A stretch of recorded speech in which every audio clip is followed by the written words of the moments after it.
You're live. Ladies and gentlemen watching at home, and to those of you here at Gather, welcome to the Green Bay City Council Non-Partisan Debates presented by the Green Bay Llama and Gather on Broadway.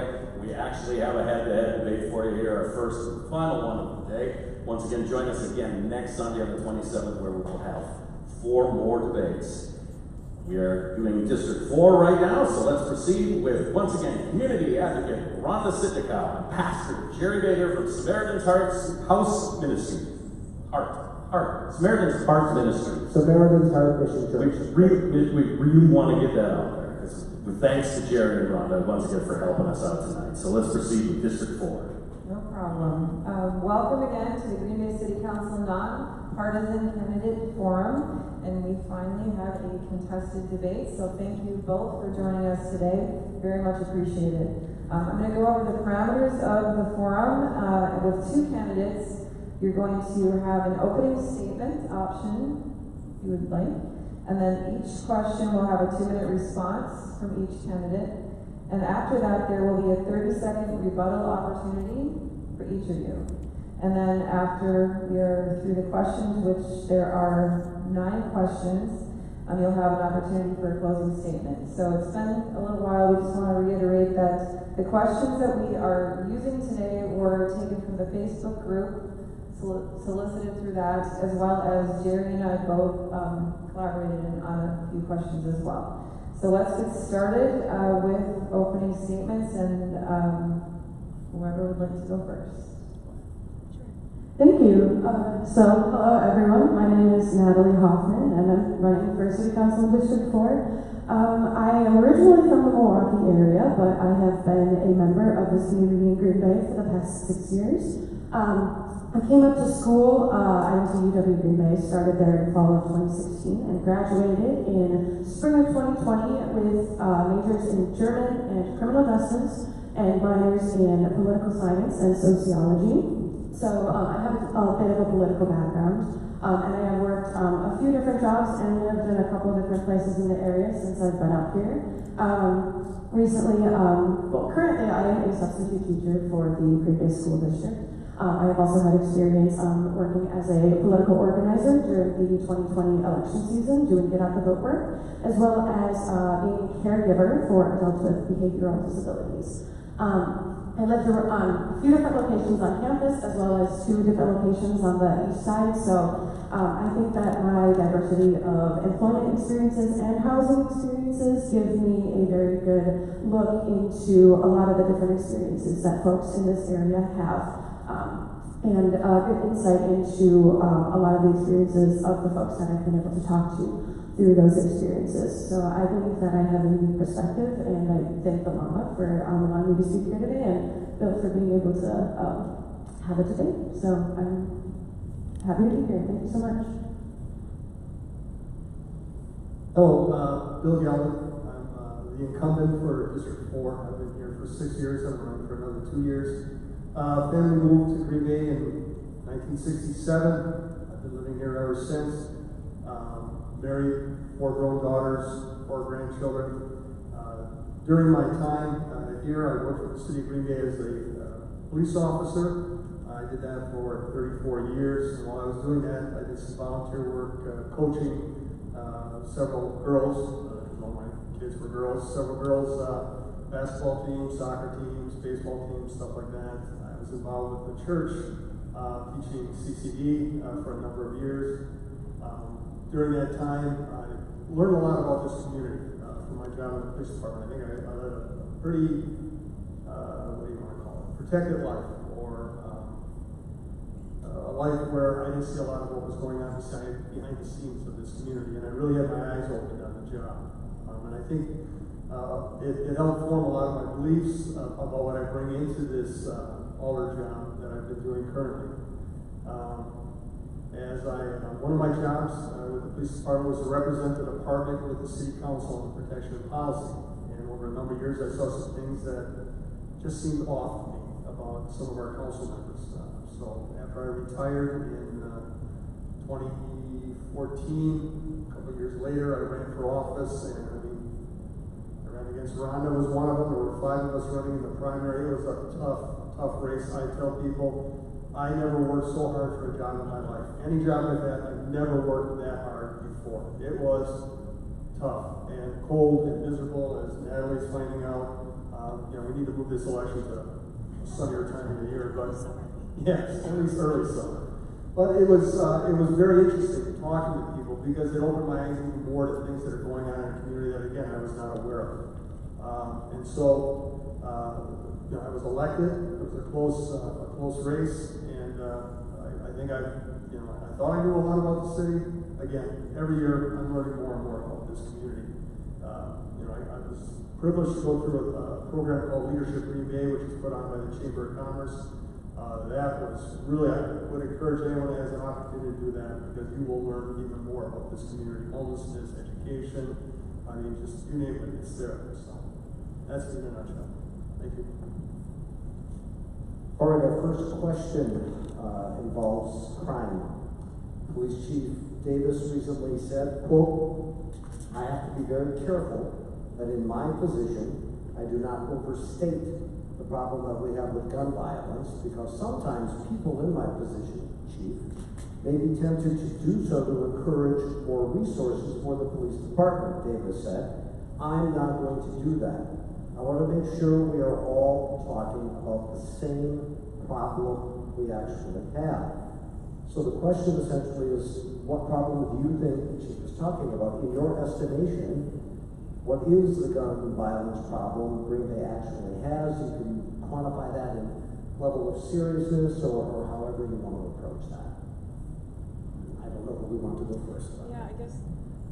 If you want to continue with the order that we started with the Let's do that, and I apologize. We didn't really, because this is our first contested debate, we didn't determine how we would do that. We can switch back and forth. I think that's fair to switch back and forth. Okay, let's do that, because you'll have that 30-second rebuttal. Yeah, for sure. Want me to go first? Yeah, sure. Okay, I'll go first. Perception is reality. When I was running, again, engaging with people at the door, I ran into some people and they told me, "Oh, I just moved here." "Where'd you move from?" "Big city." I go, "What do you think of crime in Green Bay?" You have no crime in Green Bay. Okay?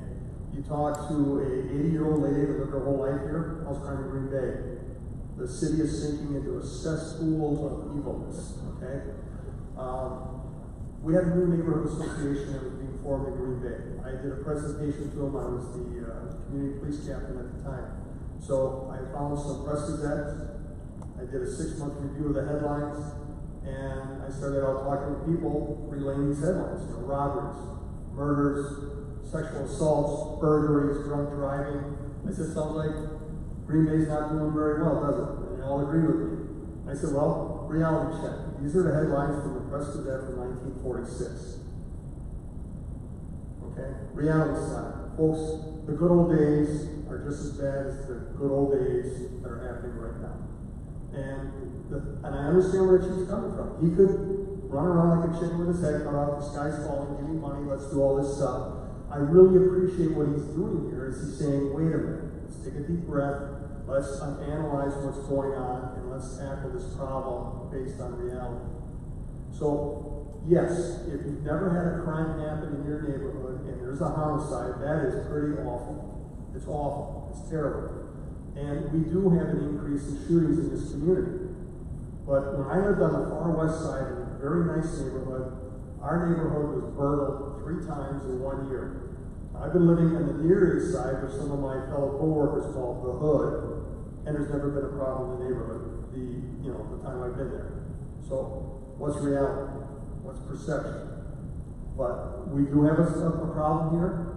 I think the chief is making some good solid steps to address it, but I think we have to do a job of also giving people the facts. And that's time. Thank you.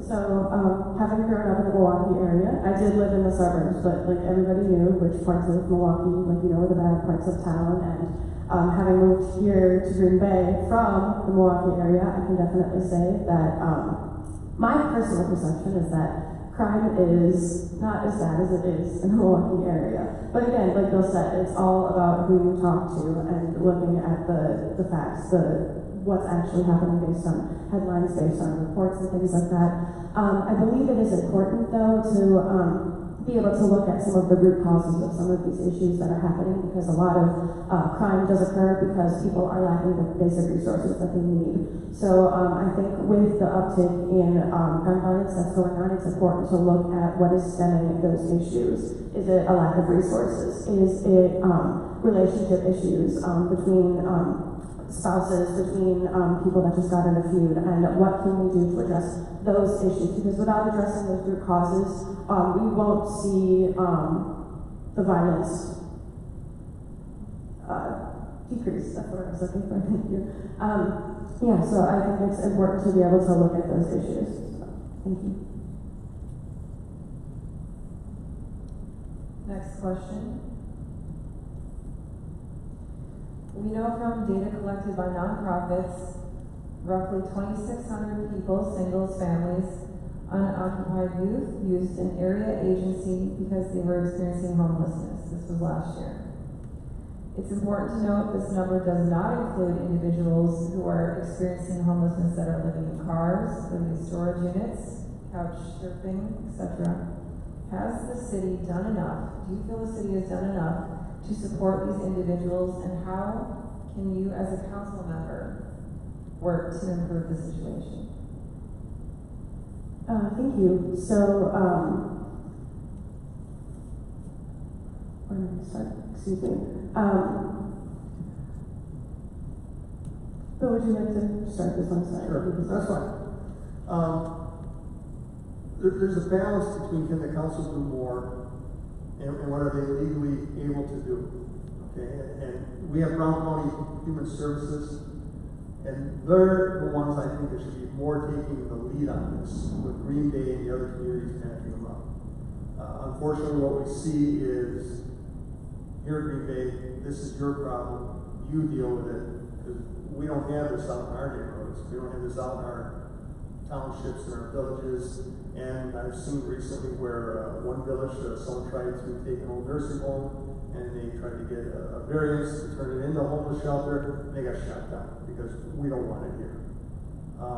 And homelessness, though, affects everybody. It's in every school, public school, private school, it's in every community. And I agree with what I was listening to before from a couple other elders. We need to all work together. You can't be pointing the finger or trying to say this isn't my problem, because it's all of our problems. These people are everywhere. People look at St. John's Park, they think that's just homelessness, and that's just the tip of the iceberg of what's really going on in this community. I think Green Bay has done a lot. We have officers assigned to deal with this. We do a lot of training with the officers to recognize it and address it when they see it. Our Parks Department is involved with it, which, like, Parks Department involved with homelessness? I mean, where is that in any kind of description? So, I think Green Bay is working towards it. We struggle with people that don't want it here, but I mean, you can't just close your eyes and it's going to go away. You have to address it. You have to address it now. Thank you. Great, thanks. So, in short, I think that the resources that Green Bay is providing to folks experiencing homelessness is good, but we can always be doing more, especially when the problem has not yet gone away. We can say that we're doing all these great things, but when there are still people, especially children, experiencing homelessness, that's a cue for us to take a look at what can we be doing better to solve this issue. I think one of the big things that we could be looking at to do, at least within the council, is looking at affordable housing options. I know that's one of the questions that comes up later, but that is a big thing, at least like in my personal experience with finding housing as low-income individuals with me and my roommates. I know that's something that a lot of folks struggle with, and of course, if you're homeless and you're dealing with that, finding somewhere to live, especially when you don't have a lot, is very challenging. I also think it's important that we take a step back and look at the folks experiencing homelessness with compassion, because I think the othering of these folks in our community is a problem, because they are all members of our community as well, despite the fact that they are experiencing homelessness. So I think if we take a step back and look at them with compassion and realize, like, they're struggling with these issues, we can do a better job with finding what can we do that would actually help them. Maybe hearing from these folks what are some things that would actually make a tangible difference in their lives, and making sure we include those folks in the conversation with how to proceed in solving this issue. We're going to do this for the last question. Any rebuttal that you're interested in for 30 seconds? Not really a rebuttal, but she said, but it also came to my mind that we endorsed and approved housing for homeless veterans out by the veterans on the far east side. We have engaged, the city owns several facilities where people can have assisted living, Section 8 housing. In fact, my daughter lives in one of them right now. And I'll tell you, that was a heart-wrenching experience when she was homeless. And then, but the assistance she got from the state and the county and the city has turned her life around. Thank you. Natalie, 30-second rebuttal. I don't have any other comments to add. Thank you. The next question is a two-part question concerning elections. Would you allow a third-party entity to be involved in the election process again after the 2020 experience? Why or why not? And if a Green Bay resident told you they were concerned about the integrity of city elections, how would you answer that? So the first part of that question, I would say absolutely yes. I would consider allowing a third party to run. I think that the way our two-party system works does us a disservice because it only gives you two options from candidates to choose from. Hold on, let's clarify. Yeah, so the third party question is not third party candidate, but a third party entity who's involved Okay. in the operation. Okay. Or that's the Okay, sorry, I misunderstood the question. That's However, okay. my point still stands. I think it is important to have multiple perspectives and viewpoints in an election because I think that the way that there are only two parties involved right now, it creates a very black and white thinking. It's a very either or, and I think having multiple perspectives is very important. As far as the second part of the question, I do realize that there were mistakes that happened. There were, a lot of things that were going around. People were uncertain of the election results. And I think that if I would be elected, I think I would tell folks that thank you for bringing your concern to my attention because your concerns as a constituent are important. However, if we can focus on our transparency on the council and making that our number one priority of elections, then in the future elections, they shouldn't need to worry if that is our main focus and priority is transparency in hosting and making free and fair elections happen. Thank you. Having a private third party assist with our elections, I voted in favor of it. In hindsight, my fingers have burned a little bit from that hot stove. If we were to do it again, I would do a whole lot more looking at what they're going to be doing and exactly what we want them to do. I could see getting out, having them get out and get people to vote, but would have to be across the board fair. Not partisan oriented or oriented to just one select group. It has to be everybody in the community who they're reaching out to help them vote. As to constituents, and I've had a lot of constituents ask me about this election, I personally, at this point in time, do not believe anything was done during this the last presidential election. I'm still waiting for evidence. I'm a former cop. Show me the evidence. Give me some evidence. I'll run with it. If someone did something wrong, prosecute the hell out of it. Because I think the most important thing we have in this country is elections, and they have to be fair. The debacle in April is embarrassing. Never should have happened. The last blow up at the primary, and this has been addressed at council. We had too many chefs in the kitchen, all trying to do their own thing, not coordinating, and it made it worse, made it way worse. And actually, Alder Weary did come up with some suggestions going forward to hopefully prevent that from happening in the future. But you only get so many chances to prove that you're running it right, and I think we pretty much burned up all those bridges, so we better get it right this April. Any rebuttal? I have nothing else to add. Thank you. Next question. Do you believe, and this is going to Bill, right? Okay. Do you believe your race has been impacted by partisanship? Can you also share pros or cons, or both, to political parties involving themselves in local government work? Yeah, I think the race has been impacted by partisanship. There was a resolution that was brought up at City Council, basically asking the City Council to tell the Green Bay Public School Board how to do their work. And I received a lot of emails, and I tried to find out how many were constituents, how many were not, because I'm going to pay a lot more attention to my constituents than someone that lives in New York. Okay. And so I divided it down between those, looked at the answers, responded to the ones in my district. But I was threatened that if I didn't support this resolution, they would start a program to have me removed from office. And I was like, okay, this is my stance. I'm going to stick with it, whether you threaten me or not, I don't care. But then comes this election, and there was a party that ran against us that was very partisan. If you look at his Facebook page prior to him scrubbing it clean, you can see where his interests lay. And I don't like that. I mean, I think the first time I ran, people asked me, Republican, Democrat, this kind of stuff. It was like, man, I don't know. I've always voted who I thought was the best candidate for our country, our state, our city government. And that's the way it should be. Who's the best person to get done what we want to get done, especially at this level? It's parks, it's roads, it's cops, it's firemen. I mean, for God's sakes, to turn this into a partisan thing, I think it's ridiculous, it's embarrassing, and it's what's wrong with politics in this country right now. Red flags next to your name, endorsements from this group, that group. It's nice to get an endorsement. The firemen, when we first ran, remember we had to go talk to the fire union. 110 of them. Yeah. And then you find out most of the firemen don't even live in the city. So all they're going to give you is help putting up signs, and signs don't vote. I found that out the hard way. It's all this stuff, and after a while, I don't care. I don't even fill out the questionnaires or anything anymore, because it's like, why waste the time? That's time. Sure.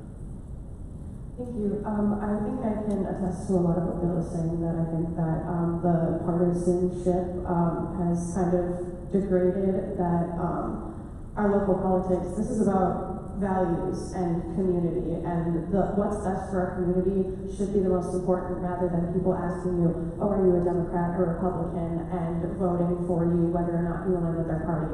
I literally had a door slammed in my face because I told somebody if I had to pick a party, I'd probably lean more Democrat, and because they were pressuring me, they were asking me about that. And I think that's wrong. I do think that prevents a lot of work from getting done, as Bill was saying, because at the end of the day, it's about the community. It should not be about the party.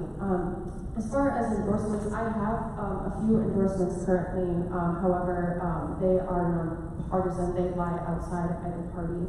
And at the end of the day, they chose to endorse me because of the values that we share. And I don't think that if at the end of the day it comes down to similar values, even if you're looking at the existing parties already, we can say that we have the same values of community, or we believe that, we should raise taxes, or I don't know, whatever issue you want to put, it's going to overlap with something that already exists.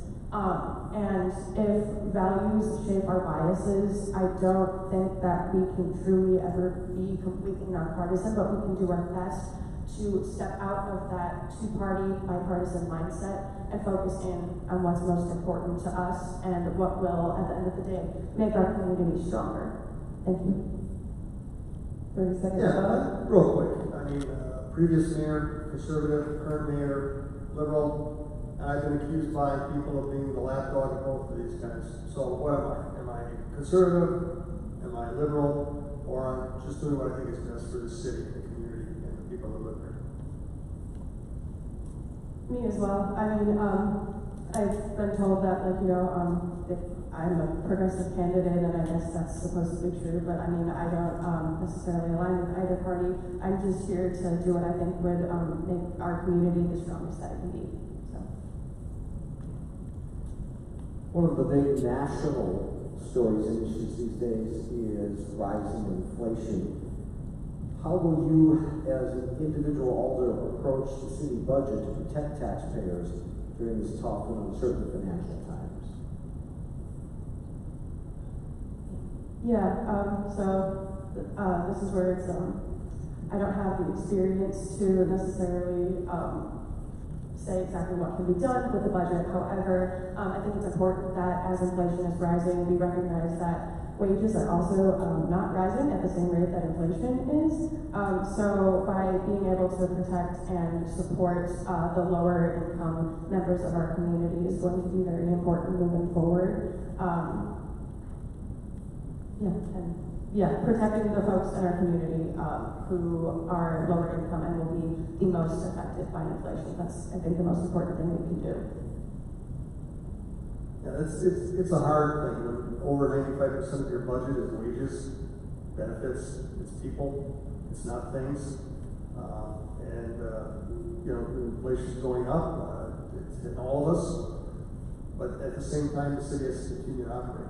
So I'm not in favor of raising taxes. What idiot would be? Okay, but we do have to raise taxes sometimes.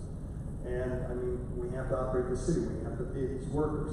Do we tell them you're not getting a raise this year? And it's happened. Many of them have gone until recently went out without raises for over 7 years. Some of them.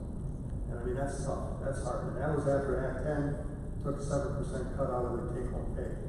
So we try to do what we can. We ask, staff, how can you reduce gas usage? How can you reduce expenditures? Don't be crashing up your cars as much, things like that. But these are all things at the end of the day, when that next budget comes down, you just sign the paper for a contract, you gotta pay these people. So what do? You plow the snow when it's 3 inches deep instead of 2. You get rid of the boat patrol for the police department. You tell the fire department you're going to be running with a rescue rig that's 10 years old instead of 8.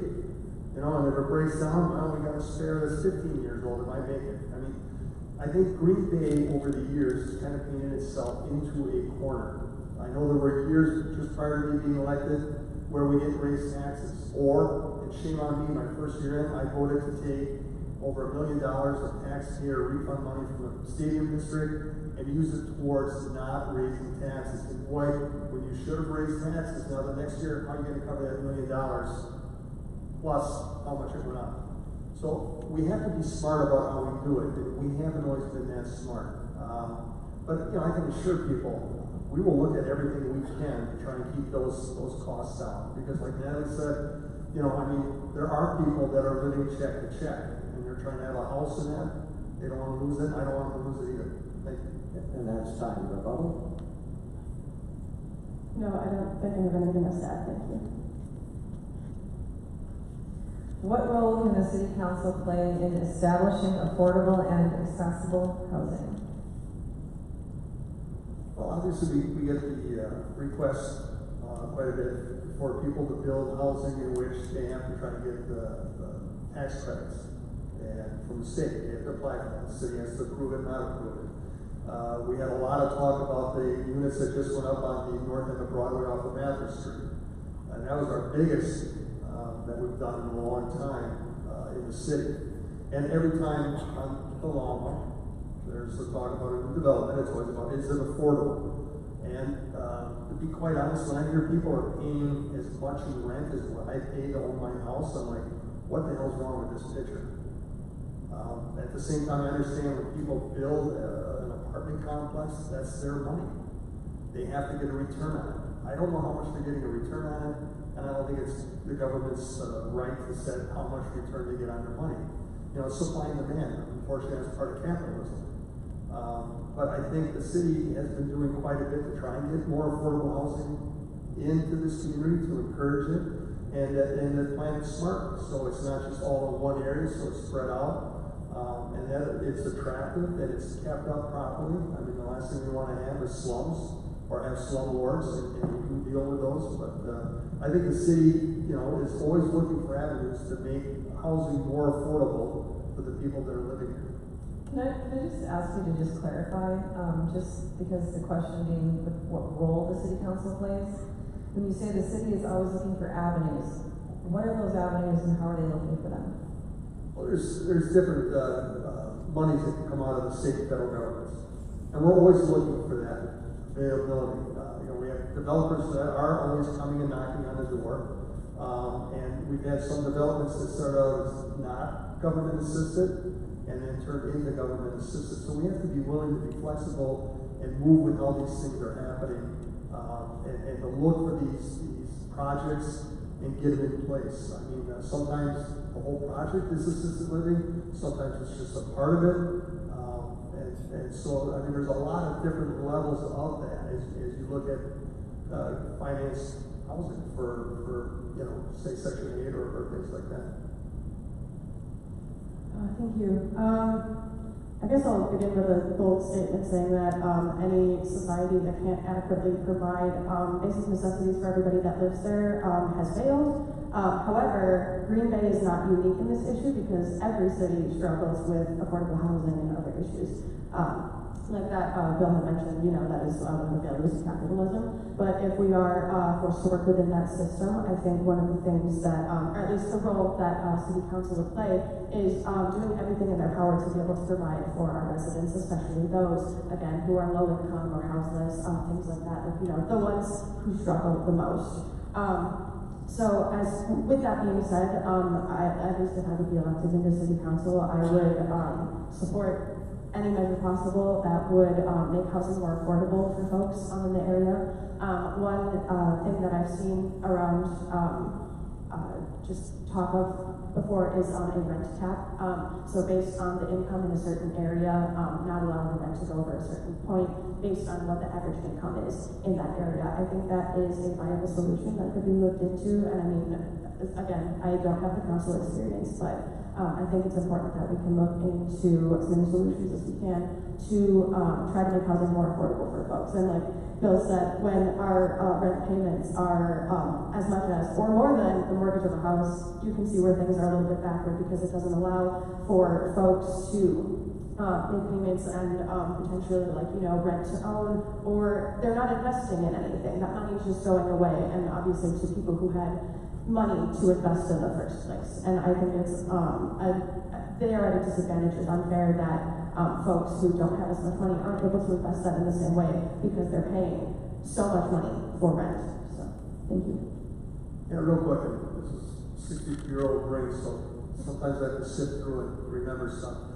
The city has been involved in Habitat for Humanity, making it easier for them to buy properties and put up homes for people. We've also been involved in selling properties for next to nothing to people that are willing to build houses within more of the inner city of Green Bay.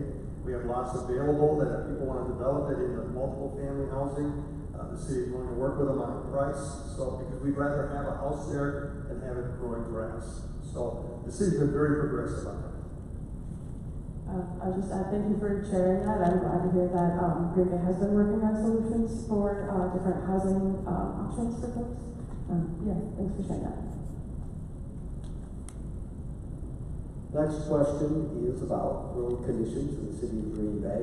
Are you satisfied with the current road condition progress as we try to improve repair streets? If not, what are your ideas to improve the rate at which the roads are being repaired?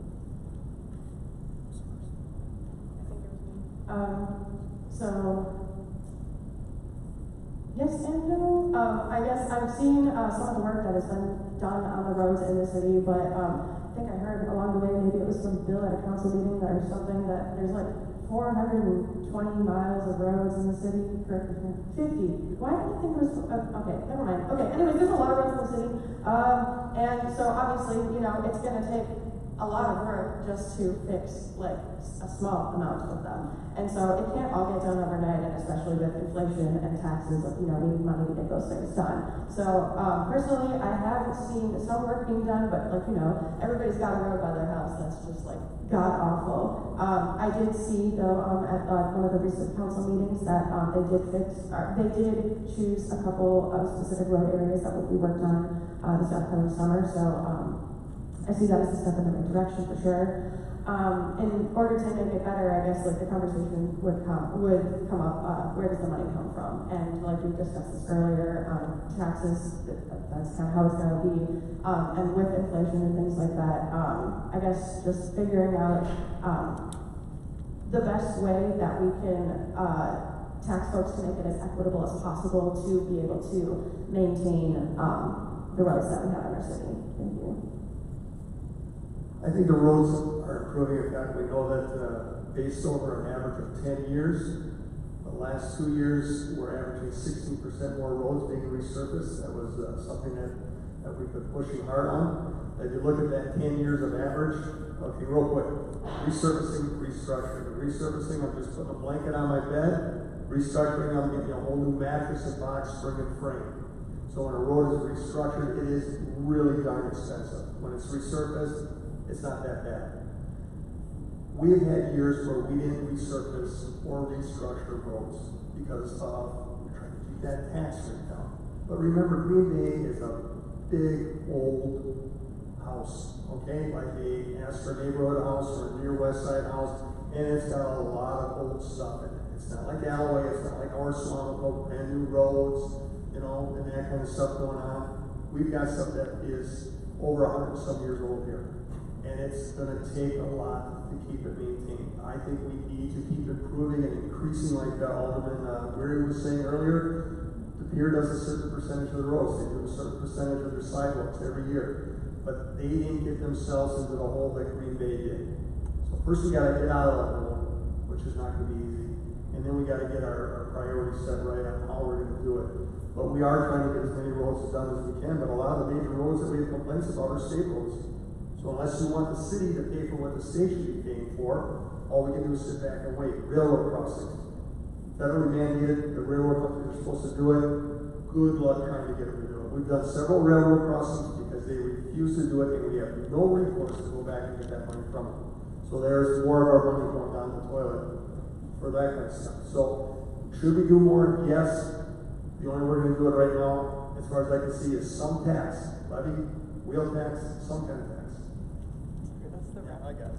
Yeah, I just wanted to add that Bill made a good point, and something that I highly agree with, that especially with issues like roads, is like you have to make sure that you are constantly maintaining those things so they don't kind of fall off the wayside and then you end up in the situation that Green Bay is in. So making sure, again, that we are, as we are digging ourselves out of this hole, consistently maintaining the quality of our roads and fixing what needs to be fixed is very important. Yeah, Is this the last question? I have one left. Okay. What can the city do to incentivize economic development? that's a hard one. Anyone hear about rebranding? Okay. And I'm still not sold on it one way or the other, but to me, Green Bay is a storefront. You have open signs and you have flashing lights to attract people's attention to come into your store and spend money. How do we get new development here? And that's a major way we're going to make money. Bring more tax money in, but at the same time reduce people's taxes is by bringing more development into this community. And how do you get them in here? I think rebranding may be part of that solution. I don't know. I'm still waiting to hear from the city staff on that. But we have to make Green Bay more appealing than our surrounding communities, which brings in TIDs and TIFs and all that other kind of stuff. I don't like doing it, but that's the way business is done now. We don't do it. Alloway does it. Howard Swamico does it. They bring them in instead there. So we have to make Green Bay more attractive, both as a community that's running business and to live here. And the thing we have to do is we have to keep working towards it. People want to have a fair system of government here where we spend nothing on the frills and thrills. But those are the things that people like to see. They like to see nice parks. They like to see bike paths. They like to see artwork. They like to see all these things. And that doesn't come for free. We have to work out systems of having the government involved and make it more progressive that way. Okay, cool. No, you're good. So, yeah, like Bill said, it's kind of a complicated question. It's hard to answer. One thing, though, that comes to mind, I know that Green Bay received some money from ARPA funding, and you can correct me if I'm wrong, but I believe that a lot of that money went to support small businesses. Yeah, so one thing that I really admire about this city is just, like, you know, every street, every corner that you go on, there's like some small business, like, you know, and it's like a whole lot of different things. And I think that supporting our small businesses in that way would help to, was it the economic development? Yeah, supporting economic development, because by getting more small businesses in and making sure that they know that that folks know that if, they want to start a business, they would be supported in that way. That would be one possible solution that we could look into to help support. So I think, yeah, that's all. Thank you. So our final question concerns closed session of city council meetings. State government, I should say, state open meeting law allows local governmental bodies like the Green Bay City Council to go into closed session for very, very specific reasons. The three that I can think of that I've seen most often: negotiations the city's involved in, potential litigation, or personnel issues. Earlier we heard Alderman Weary and Burnett say they believe at times the definition has been stretched to allow things to be discussed in closed session that probably should have been in open session. So do you believe the state's open meeting law to go into closed session allows too much latitude to do that, too small, or just about right? And to the degree that perhaps it has not been used exactly the way it should in Green Bay City government. Yeah. I'll go first. Closed session is a very difficult thing because we're relying on staff in a lot of cases that they say, this thing came up and we think you should go into closed session because we don't want to give anything away. Okay. And one example is if you're bidding on a piece of property. Well, if you stay in open session and like, hey, they're asking for $100,000, I think we can get it for $90,000. We're willing to spend $130,000. What does the guy come back at? You want $130,000, right? Or if you're going to go into personnel issue, you don't want to be airing any dirty laundry where it could adversely affect the city employee or another person in our community. So it's tricky, and there's been times I've gone into closed session and I'm sitting there and we're about halfway through, I'm like, Jesus, why the hell are we in closed session? This is stuff that should have been discussed in open session. But there's other times, and there's been conflict between me and other owners where they said, well, I think we should have gone in open session like this, and I'm like, I think we were wise in doing this because there were a couple of these things that came up that we shouldn't be putting out to the public. And I understand about transparency. When you're hiding things, it's so easy to try and scam what's going on out there. And when people feel like they're getting scammed, that's not right. But I can't say I wouldn't say it's been abused, but I think there's times we went into it where we shouldn't have. But there's been times I was really, really glad we could go into closed session. I just want to say thanks, Bill, for clarifying that, because as a constituent and never having been on the council before, I really wasn't aware of what specifically that entailed. So I guess with that saying, I don't have the best answer because I'm not entirely sure. However, I would like to say that I think that transparency in government, especially local government, when we're as close to our constituents and our community members as government can get, I think that is incredibly important. And perhaps if folks are concerned about the potential abuse that's been going on with this, we can take a look at transparency issues as well as the definition of what that law states can and can't be done in a closer and open session, and potentially look at more of the specifics and see if we can make that more specific to prevent any discrepancies of transparency happening in the future.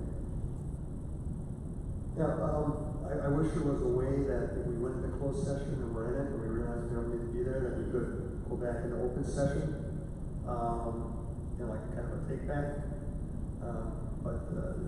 Or I'd like to get more information with staff before we make the decision to go into closed session, which I understand can be tricky, but I think we can do better on that end also to help us better decide who we need to be in or out of session.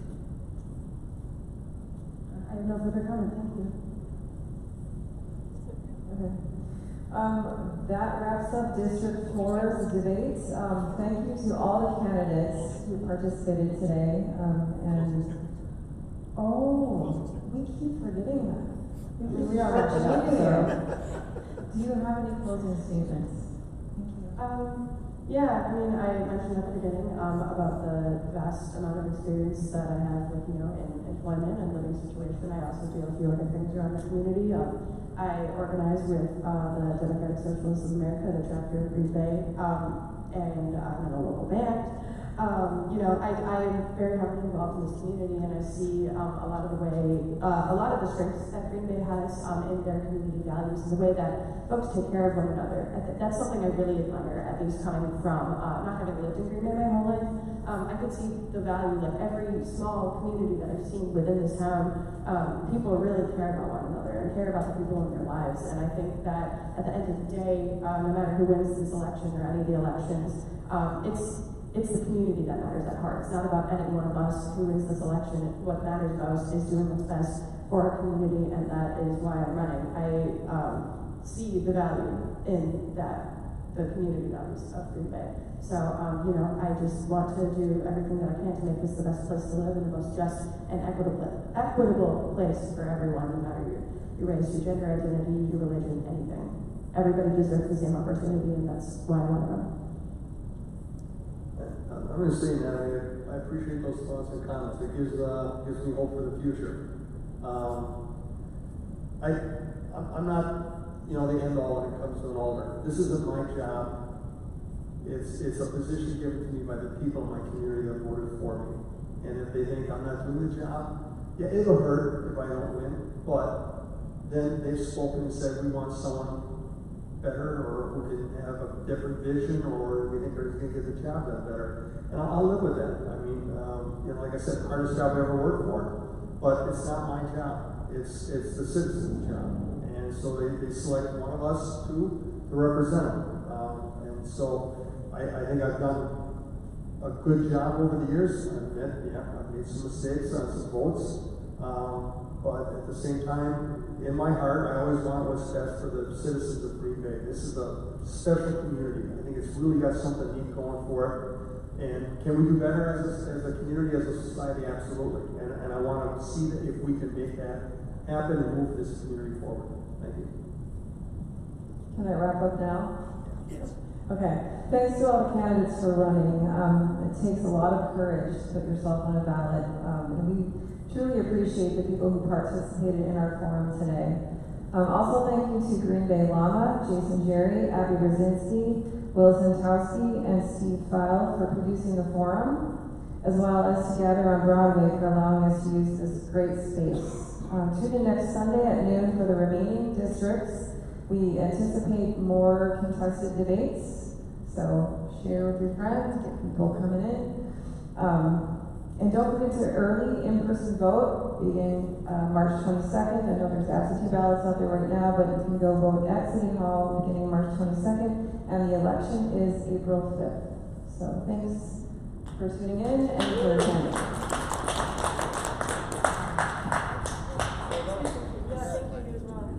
It's nice to hear the wisdom from people who, and also people that are older than me. So. A little over. No, I know, literally everyone. I'm pretty sure I'm the youngest candidate, so just a little over.